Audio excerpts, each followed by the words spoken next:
Hey team, so today's video I wanted to go over the question of how often should you train at threshold.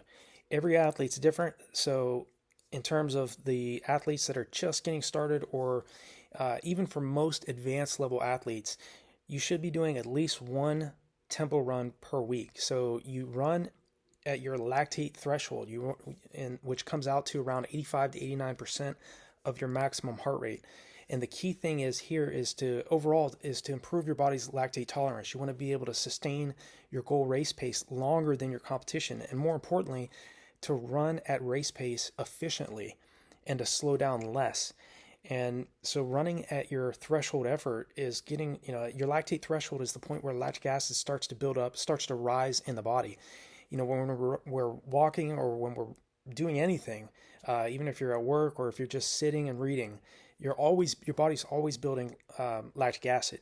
Okay, but the reason why we never feel it is because our activity is so low that we're not burdened by the amount of lactic acid. So the faster we run, the more oxygen is required, and the higher our lactic acid accumulation goes up.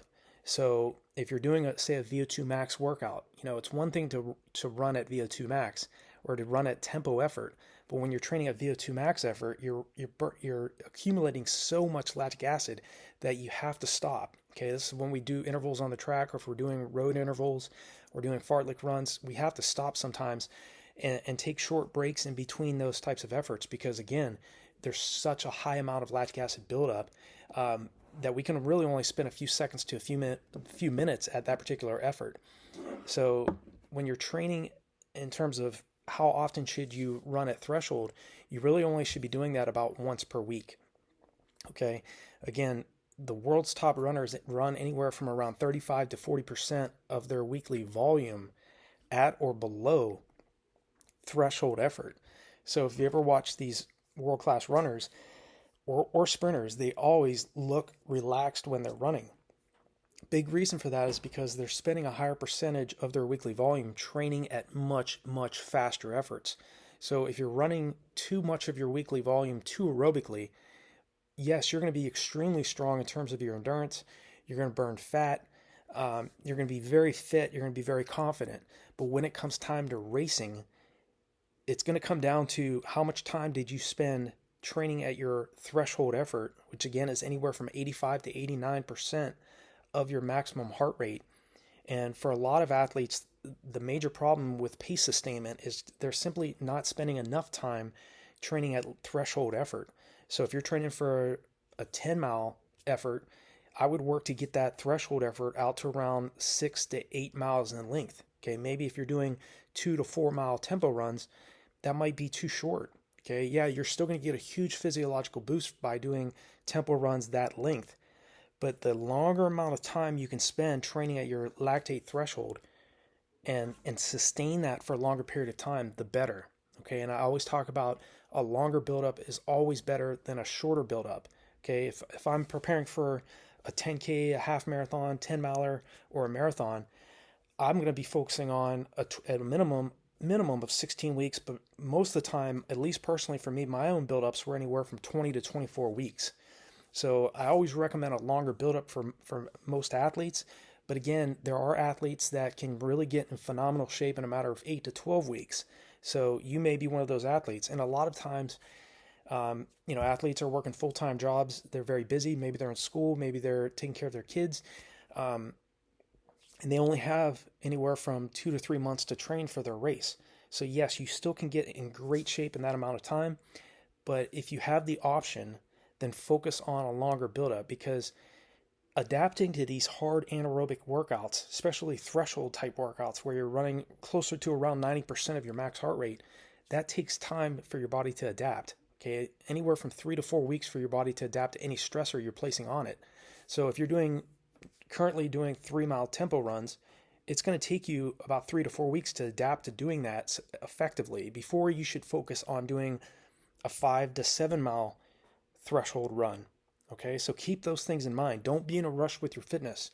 Okay, a lot of athletes try to move too quick. They start doing speed workouts, they start doing tempo runs too early in their training. Okay, when they haven't first built that aerobic base and built that strong foundation of easy, relaxed mileage. Okay, that should be your first focus, and start doing strides. Strides are very short, 50 to 100-meter accelerations.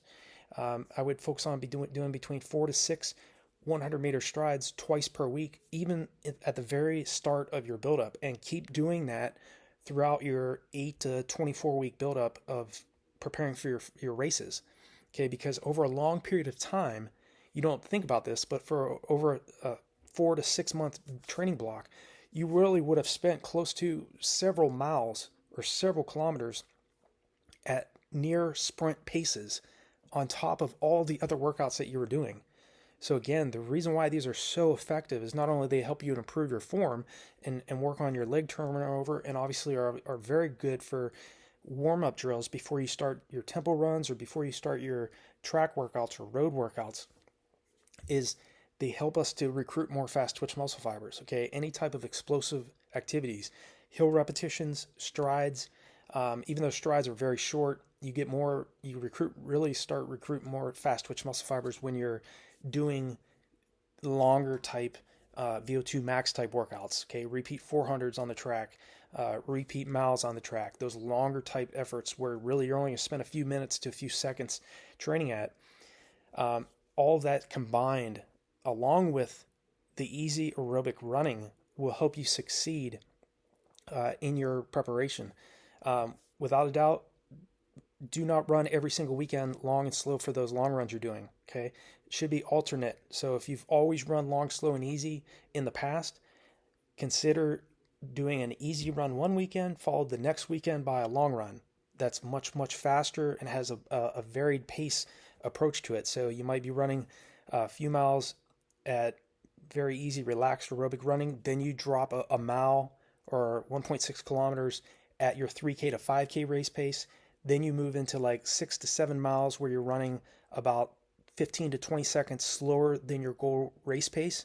So it just depends. Okay, if you're doing, especially if you're training for a longer race, you can do that. If it's a very short race, running 10 to 20 seconds slower than your goal race pace for say like a 5K would be very difficult. Still would be very, very fast. So just change up your paces, okay? And don't focus on just running long, slow, and easy. But in terms of this question, how often should you be doing threshold training? Definitely once per week is optimal for most runners. Okay, over the years, I really only ever did one tempo run per week. Okay, there were times where I would do, a double threshold day training type workout where I might do a tempo run in the morning and then repeat 400s in the afternoon. Okay, but I didn't start doing those types of double type threshold workouts until I was extremely fit. And I'd spent several weeks running easy aerobic mileage and doing some moderate level workouts before I moved into doing those types of really high intensity, highly anaerobic type workouts. So for most athletes, that's enough. Okay, make sure you're paying attention to all the other fundamentals that go into running success. It's not just physical training. Combine both mental and physical training to your routine. Get plenty of rest. Make sure that you're practicing hydration during your long runs, especially if you're training for these longer races like the 10K, 10 mile, half marathon, 20Ks, 25Ks out to the marathon distance. Hydration plays a key role in those longer races. Your body is desperate for fluid as well as calories in those particular races. So do not neglect that, because you can be in phenomenal shape going into a race of a longer duration. And if you neglect that and you think that you're going to lose some seconds by stopping at the aid station for a few seconds and drink those cups of fluid down, then you're making a mistake. Okay, do not pass up the aid stations, but practice how much fluid and in calories your stomach can handle in training, so that when you get into the race, you don't make the mistake and you've practiced it over and over again. Okay, again, all these things combined will help you become an elite, superior athlete. Okay, your goal might not be to be a professional level athlete. Okay, and that's okay. But if you do these things and you focus on your threshold training and you focus on doing at least one VO2 max workout per week, and you do all the other things together, you're going to jump from where you're currently at to running some phenomenal times and dropping substantial time off of your current personal best. So I hope this video is helpful for you. Like and share this video if you can. Feel free to leave me a comment below any of my videos. I will definitely reach back out to you. And definitely check out the resources below all my videos as well. They're there to help you get to the next level. So I wish you all the best, and I'll talk to you in the next video.